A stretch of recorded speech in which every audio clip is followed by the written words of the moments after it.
Baghdad उस समय दुनिया के सबसे समृद्ध और प्रतिष्ठित नगरों में गिना जाता था। ऊंचे महल, ज्ञान के मदरसे, व्यापार से भरे बाजार और न्यायप्रिय शासन, सब कुछ आदर्श लगता था। लेकिन एक सुबह ऐसा हुआ कि पूरे शहर पर भय की काली छाया फैल गई। शाही महल के निकट रहने वाला प्रसिद्ध व्यापारी हसन अल रशीद अपने कक्ष में मृत पाया गया। उसके शरीर पर किसी प्रकार की चोट नहीं थी, नहीं संघर्ष के कोई निशान। चेहरा पीला था और आंखें खुली हुई थी, मानो मृत्यु से पहले उसने कोई भयानक सत्य देख लिया हो।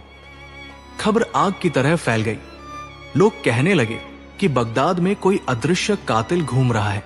बाजारों में सन्नाटा छा गया। लोग रात को घरों से निकलने से डरने लगे।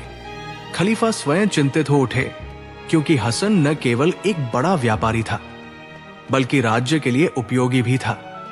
उसकी मृत्यु ने शासन की नींव पर प्रश्न चिन्ह लगा दिया था। जांच हुई, पर कोई निष्कर्ष नहीं निकला। भोजन सामान्य था, पानी साफ दिखता था, कमरे में कुछ भी असामान्य नहीं था। यह मौत जितनी शांत थी, उतनी ही रहस्यमयी भी। अंततः खलीफा को भारत के बादशाह अकबर की याद आई, जिनके दरबार की न्यायप्रियता और बीरबल की बुद्धि दूर दूर तक प्रसिद्ध थी। संदेश आगरा भेजा गया। जब अकबर को यह समाचार मिला तो उन्होंने बिना देर किए बीरबल को बुलाया। अकबर ने कहा कि यह केवल एक हत्या का मामला नहीं है, बल्कि न्याय और सत्य की प्रतिष्ठा का प्रश्न है। बीरबल ने शांत स्वर में उत्तर दिया कि जहां मृत्यु रहस्य बन जाए, वहां सच अवश्य छिपा होता है और उसे बाहर लाना ही न्याय का धर्म है। कुछ ही दिनों में बीरबल बगदाद पहुंचे। नगर की हवा में भय घुला हुआ था। लोगों की आंखों में असुरक्षा थी। बीरबल ने सबसे पहले किसी को दोषी ठहराने के बजाय वातावरण को समझा। उन्होंने हसन के घर का निरीक्षण किया, सेवकों से बात की और आसपास के लोगों के हाव भाव को ध्यान से देखा। उन्हें यह स्पष्ट हो गया कि यह कोई साधारण मृत्यु नहीं थी। हसन के भोजन का निरीक्षण किया गया, पानी के प्याले को भी देखा गया। न कोई गंध, न रंग, न स्वाद में अंतर। बीरबल ने उसी क्षण समझ लिया कि यदि यह जहर है तो अत्यंत सूक्ष्म और चालाकी से प्रयोग किया गया है।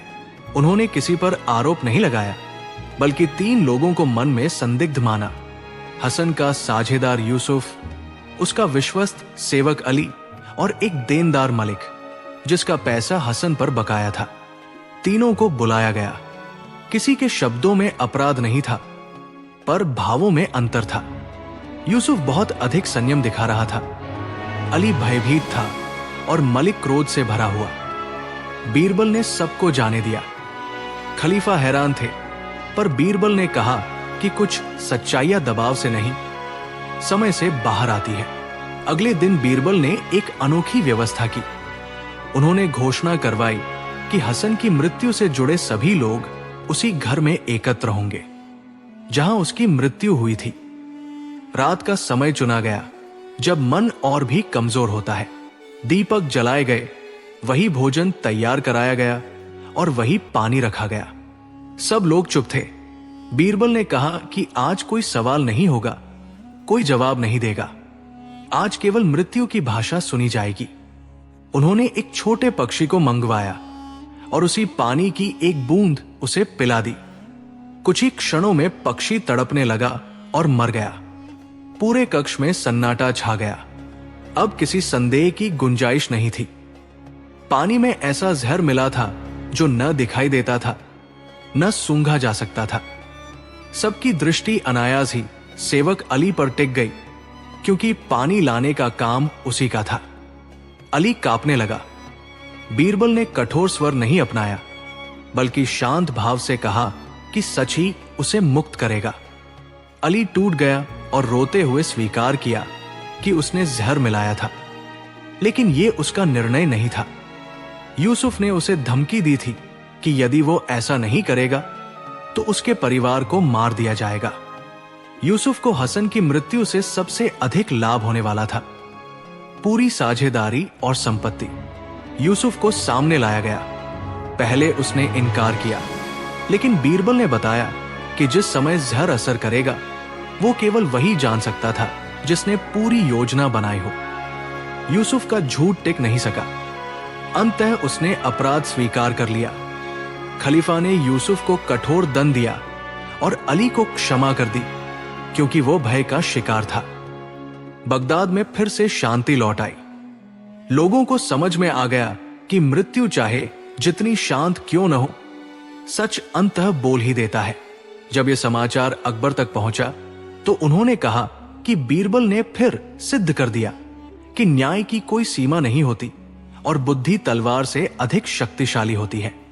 बगदाद की यह घटना आने वाले समय में एक मिसाल बन गई। यह कहानी हमें सिखाती है कि हर रहस्य के पीछे एक सच होता है। लालच अपराध की जड़ है और भय सबसे बड़ा हथियार, लेकिन सच उसका सबसे बड़ा उपचार है। मृत्यु चुप रह सकती है पर सत्य कभी नहीं।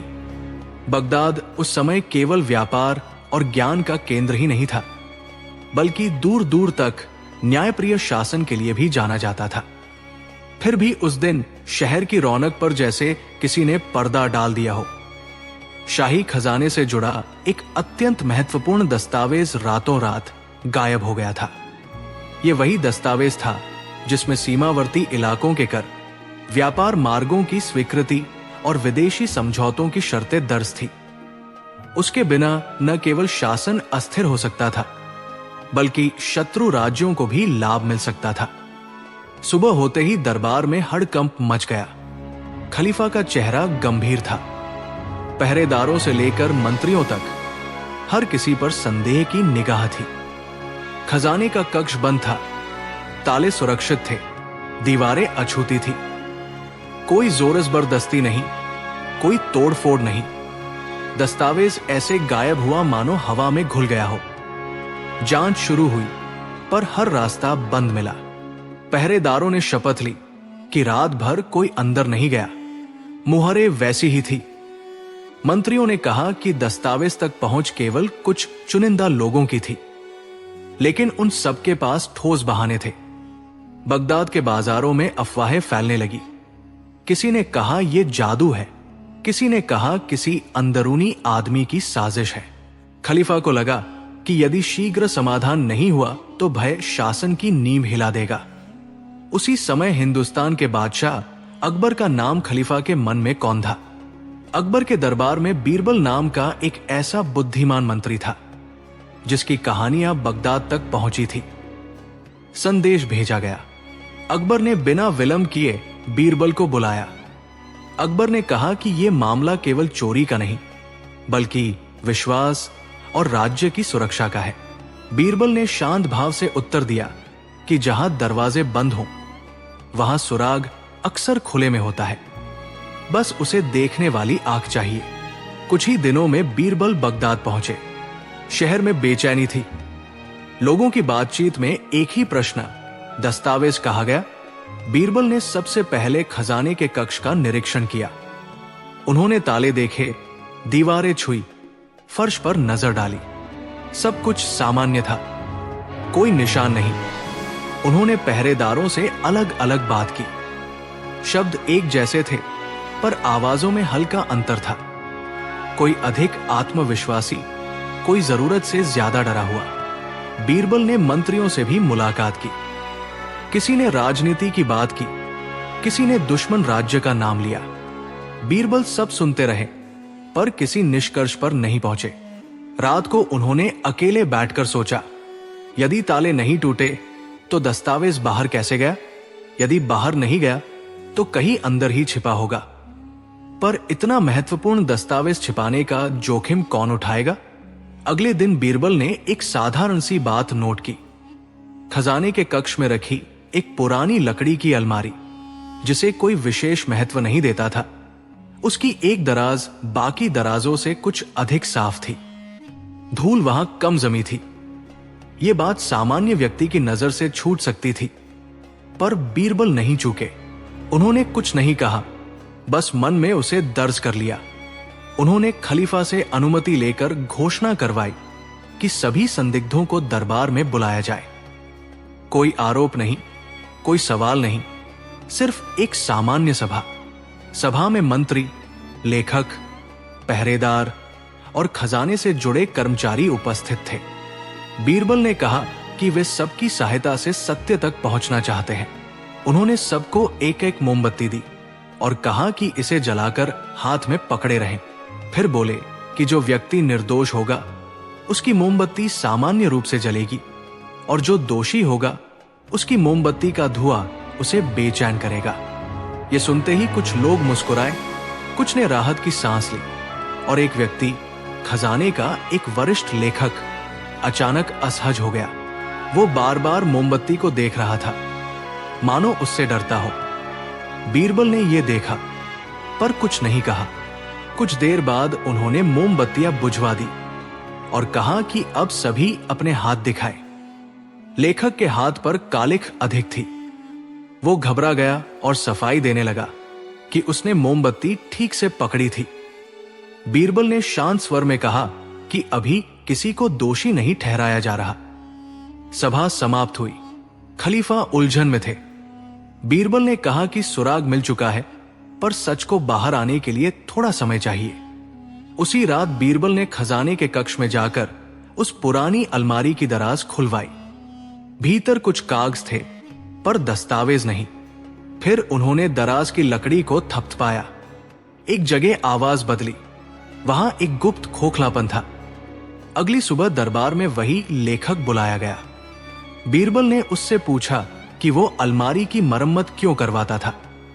लेखक चौंक गया। उसने कहा कि वह तो बस सफाई के लिए था। बीरबल ने कहा कि सफाई के लिए खोखली जगह नहीं बनाई जाती। लेखक का चेहरा पीला पड़ गया। सच सामने आने में देर नहीं लगी। लेखक ने स्वीकार किया कि उसे विदेशी एजेंटों ने लालच दिया था। उसने दस्तावेज को अलमारी की गुप्त जगह में छिपाया था ताकि बाद में सुरक्षित तरीके से बाहर भेज सके। उसने सोचा था कि ताले सुरक्षित है, किसी को शक नहीं होगा। दस्तावेज बरामद हुआ। खलीफा ने राहत की सांस ली। लेखक को दंड मिला। बगदाद एक बड़े संकट से बच गया।